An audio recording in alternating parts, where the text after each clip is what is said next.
So I'm just sitting here outside the cemetery. It's really peaceful.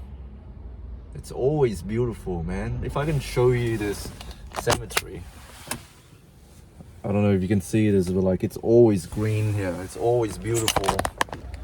That's why I love going here to to think about stuff. I love going here to think about stuff. You might think I'm a weirdo. I am a weirdo. I like to go here, sit down. It's always peaceful. No one's gonna come up to me and bother me, or it's always like really chill, very peaceful, and I don't know. I feel some sort of way being at a cemetery. It's always like really peaceful. It's like the perfect environment to think about stuff. Anyways, this morning I got called to work unexpectedly. Well, it's my fault. I applied for this new job. It's like an agency job in which you work at a nursing home. And I thought I signed up for the job, and then I thought that my shift got cancelled because I never heard anything about a confirmation that I've been booked for the shift. I won't bore you with all the details, but I thought that I'm not on anymore. And so last night I went to sleep. I didn't set any alarms. I had a good sleep. And then this morning about 7:15, yeah, I heard my phone ringing, and that woke me up. And I picked up the phone, and I realized it's my manager calling me. I thought to myself, hang on a minute, I did book a shift, but then I never got any confirmation message. Anyways, I picked up the phone. My manager told me, Bob, you're supposed to be here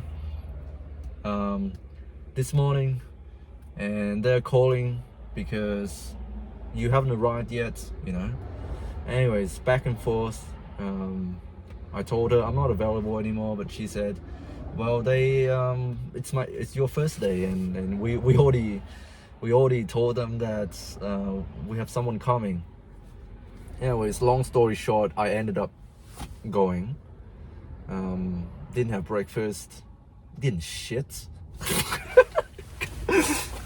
I mean, yeah, your day is bad when your routine is disrupted. But anyways, I made it work. I rocked up to work, didn't know anybody, didn't know how this place run. It's my first day at work after all. Had like a very brief orientation. It's my fault. I'm telling you, it's partly my fault, and then also the fault of my company, because I didn't get a very good orientation at all. Like I didn't know what to expect. But it's mainly my fault because my manager did message me the night before, but I thought she was mistaking me for someone else. It's my fault. I take full ownership of it. It's my fault. It's my fault that I'm late. It's my fault that I'm not prepared. But anyways, I made it work. It took me a while to learn the ropes and to really know how this place functions, but it's all basic knowledge. It's all basic knowledge from university. You take it with you anywhere you go. And I made it work. Yeah. I have to say though, it's a lot more relaxing, I guess, working in a nursing home compared to a hospital, because the only thing that you're really doing is medications. You're giving the residents their medications. You check their vital signs, and you check the temperature and whatnot. If there's any concern at all, you let the in charge know, and depending on how severe it is, they might get admitted to hospital. But for most of the time, they're really stable people. They're not really sick people. Yes, they are dying, but they are not suffering. They're not actively dying in pain. Well, there are different areas within the nursing home, and I got put in the easy area today, and it makes sense because it's my first day here, and To be honest, I don't know what the heck I'm doing, and I'm late to work as well. But I made it work. Nobody died during my shifts. Everything ran smoothly. I didn't pack any lunch, and I couldn't be bothered driving out to get lunch on my 30 minutes break. So I'm really freaking hungry right now. So yeah. You know how in my last video yesterday that I made, I said my grandparents will never see me going home with a girl ever. They will go to the grave with the knowledge that their grandchildren are not yet married. They don't have any babies on the way. They're not married, they don't have children. And so they're going to the grave with the knowledge that, hey, this is the family legacy. The family tree ends here with my generation, with me in particular. In my dad's side of the family, there are only 2 male children, me and my cousin, who has the last name Huang. And I know it's a very archaic way to look at, you know, family and human relationships. You know, like how when a woman gets married, she takes on the last name of her husband. It's a very archaic but traditional way of viewing family. But yeah, anyways, in my dad's side of the family, there's only me and my older cousin who has the last name Huang. My cousin is married. He already has a couple of children. So yeah, the family tree can continue to go on in that sense. There will be people with the last name Huang. Not that it makes any difference. But yeah, my grandparents are most likely going to the grave. I don't know what they think about it, but I'm pretty sure they go to the grave with the knowledge that their youngest grandson has no children of his own.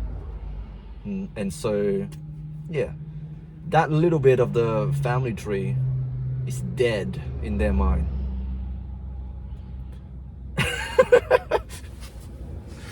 Oh God. But yeah, looking after these elderly people made me realize that although my grandparents are gone, they will never see me, you know, getting married or achieving all of these achievements later on down the track. They'll never see me, you know, graduating from med school if I ever choose to pursue that career. They will never see me growing up, getting married, having children. They will never see it. But for some reason, I still feel that they are living on. I see some sort of resemblance to my grandparents looking after these elderly people. You know, I see them, I see my grandparents in these strangers. You know, there's some similarities. I see them living on, if that makes any sense. You know how you tend to be less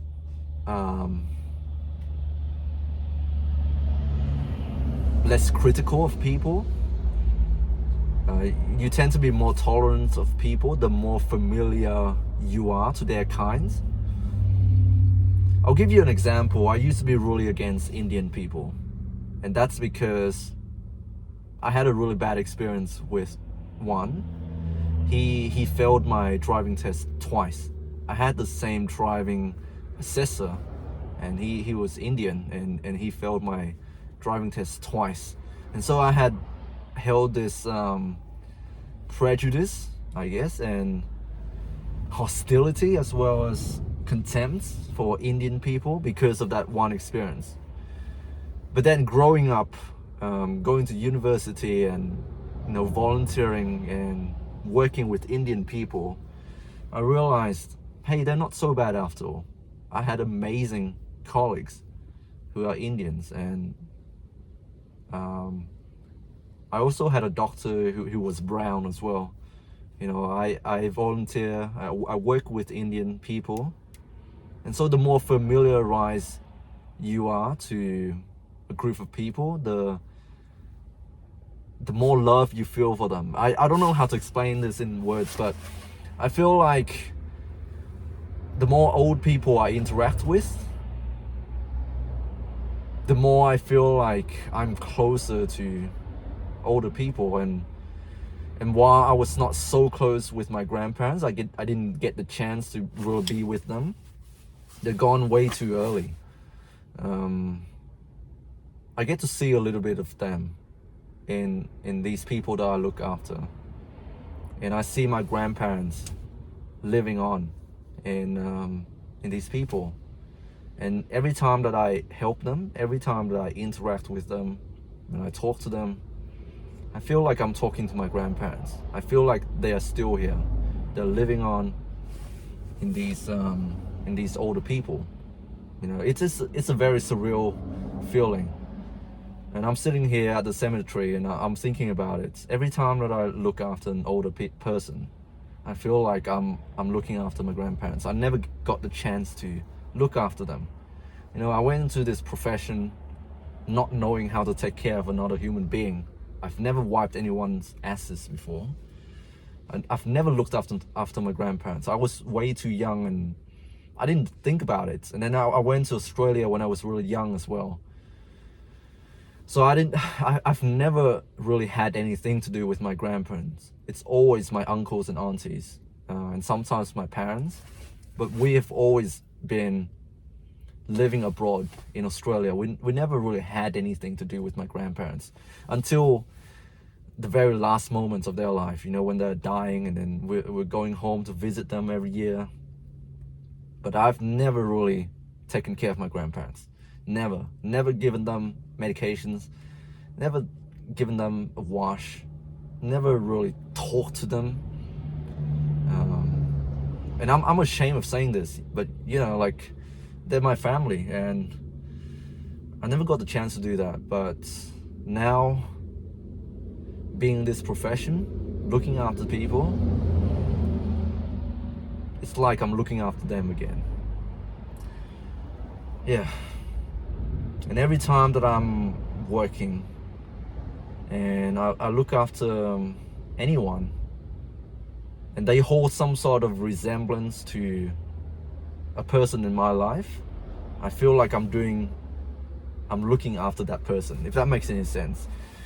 When I was in emergency, I looked after this young boy, and he was around my friend's age. My friend from band, Ryan, he's also a young lad. I remember looking after this guy. He was the same age as Ryan, and you know, like he's been involved in a vehicle accident. And yeah, like I hope that I would never have to see my friends, you know, getting into an accident and getting sick. But yeah, every time that I look after one of those young guys, I think of my friends, and my younger cousins and whatnot, and all the young people in my life. And you know, I might not be there for them, but looking after these people, I feel like, I don't know, man, I don't know what I'm talking about. I feel like I've done something for my friends, even though I've never done anything like that for him. Yeah, it's weird. Anyways, I'm gonna go home now, have some food, and yeah, I'll speak to you guys later. Stay strong, God bless, I love you, and thank you for listening to me.